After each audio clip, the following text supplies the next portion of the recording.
Hello guys, তোমরা সবাই কেমন আছো? আশা করছি ভালো আছো। আর তোমাদের ভালোবাসায় আমিও ভালো আছি।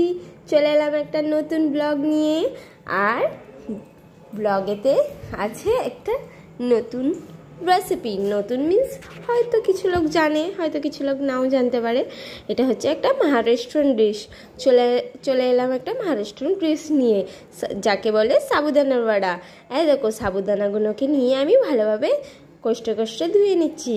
2-3 বার ভালো করে জলটাকে ধুয়ে, মানে সাবুগুলোকে ধুয়ে নিলাম, যতক্ষণ না সাদা জলটা বেড়ে যাচ্ছে না আর একটা ক্লিন জল চলে আসছে না। সাবুগুলোকে আমি ভালো করে 3-4 বার করে কষ্টে ভালো করে ধুয়ে নিলাম। তারপরে দেখো, তারপরে একটা সাদা, মানে ক্লিয়ার জল যেটা থাকবে সাবুতে দেবার পর, তারপরে জানবে তোমাদের সাবু ধোয়া হয়ে গেছে। বা এর ফলে ভালো করে সাবুটা ধুয়ে নেবার ফলে তোমাদেরকে বেশি জলও দিতে হবে না সাবুতে। আর একটু পরিমাণ জল দিলে সাবুগুলো ভালো ভিজবেও বা গোটা একটা হয়ে যাবে। তো আমি সারা রাত ভিজিয়ে রেখেছিলাম। এই দেখো, সারা রাত ভেজাবার পর সাবুটা এই দেখো কি সুন্দর একটা হয়ে আছে। এই একটা এইভাবে হয়ে থাকলে সাবুদানার বড়াটার বন্ডটা ভালো হবে, বাইন্ডিংটা ভালো হবে। আর জল যদি থেকে যায় ওতে, বাইন্ডিংগুলো ভালো হবে না, সে কেমন হাতে চ্যাপ করবে। তো তোমরা যখন ভেজে দেবে, জলের পরিমাণটা ঠিকঠাক করে দেবে, যেরকম আমি দেখালাম, মানে সাবু থেকে একটুখানি জল বেশি থাকবে সেই হিসেবে দেবে।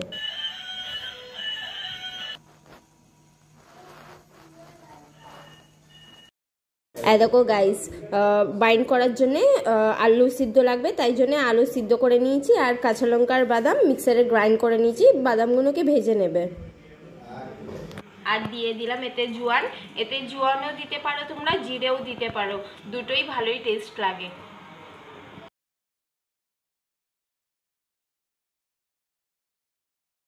এই দিয়ে দিলাম নুন। তারপরে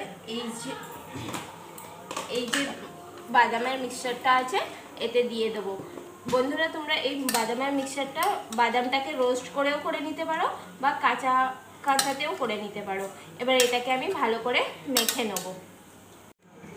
এটা ভালো করে হাতে করে আমি স্ম্যাশ করে মেখে নিলাম। তারপরে এটা মাখা হয়ে যাওয়ার পর আমরা এটা ছোট ছোট গোল গোল বড়া তৈরি করে নেব, যেটাকে আমরা তেলে ফ্রাই করে নেব। গোল শেপের করে নেব। মহারাষ্ট্রতে মানে লোকাল যে স্ট্রিট ফুড হয়, ওতেও তোমরা মানে প্রত্যেকটা মোড়েতেই পেয়ে যাবে।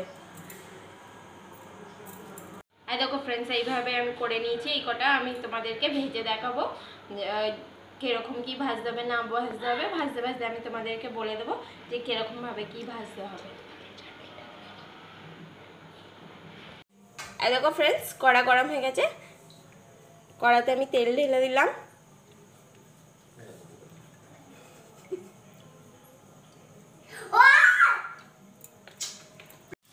এক সাইডটা হয়ে গেছে নাকি দেখবো পাল্টে, যদি না হয়েছে আবার পাল্টে দেবো। একটু হালকা কালার এসছে, দেখতে পাচ্ছ।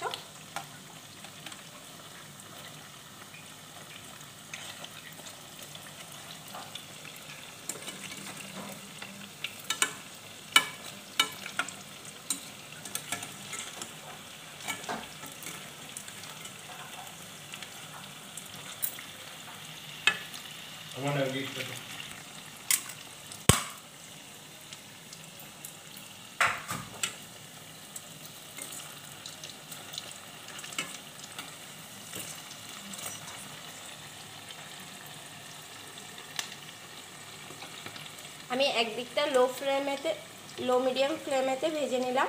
তারপরে পরের দিকটা আমি একটু জোর দিয়েছি, যাতে একটু কালারটা চলে এলে আবার আমি লো মিডিয়াম ফ্লেমেতে করে দেবো। এই দেখো ফ্রেন্ডস, ব্রাউন হয়ে গেছে। এবার এগুলো নামিয়ে নেবো। এই দেখো কি সুন্দর ফুলে উঠেছে, হালকা হালকা, বুঝতে পারছো দেখে হালকা হালকা ফুলে উঠেছে। তোমাদেরকে আমি এটা ভেঙে দেখাবো।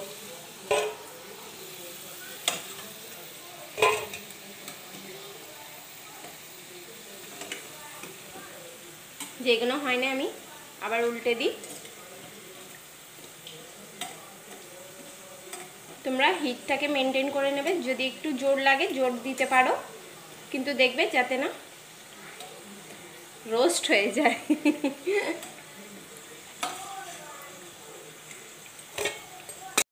দেখো ফ্রেন্ডস, সাবুদানা বড়া দিয়ে যে খাবার জন্য যে চাটনিটা লাগে ওইটা আমি এবার করে দেখাবো। এটা শসা দিয়ে হয়, তো আমি শসাগুলোকে ভালো করে ধুয়ে নিলাম। তারপরে গ্রেটার দিয়ে গ্রেট করে নেবো। গ্রেট করে নেবার পর তোমাদেরকে আমি পরের প্রসেসটা দেখাবো। এবার আমি গ্রেটার দিয়ে গ্রেট করে নিচ্ছি।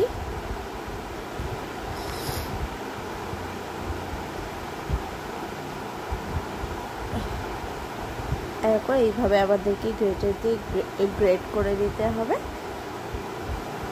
গ্রেটার দিয়ে গ্রেট করে নেবার পর ঠিক এরকম দেখতে লাগবে। দেখো, গ্রেট করে যতটা পরিমাণ তোমাদের লাগবে জিনিসটা ততগুলো শসা নিয়ে নেবে। তারপর ওতে আমি লঙ্কা কুচি দিয়ে দিচ্ছি, লঙ্কা কুচি, নুন, পরিমাণ মতো নুন নিয়ে নেবে, চিনি নিয়ে নেবে, যেরকম মিষ্টি খাবে সেরকম চিনি নিয়ে নেবে। তারপরে ওতে দইটাকে অ্যাড করে মিক্স করে তারপরে এতে আমি দিয়ে দেবো দইটা দিয়ে ভালো করে এটাকে মিক্স করে নেব। এটাকে মহারাষ্ট্রিয়ান ল্যাঙ্গুয়েজে কোশম্বির বলে।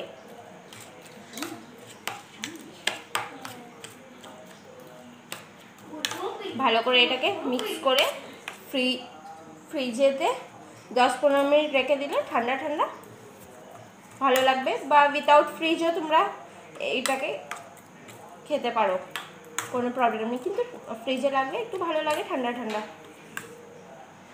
আর দেখো, তোমরা এইভাবে সার্ভ করতে পারো। আর তোমাদেরকে ভেঙে দেখাচ্ছি আমি কি সুন্দর ক্রাঞ্চিনেস, গরম আছে। এইভাবে দেখো, এটা রেডি, একদম রেডি টু ইট। এখানেই আমার ব্লগটা শেষ করছি। যদি আমার রেসিপিটা ভালো লেগে থাকে লাইক, শেয়ার, কমেন্ট করে দিও। আর কিছু ভুল হয়ে থাকলে সরি।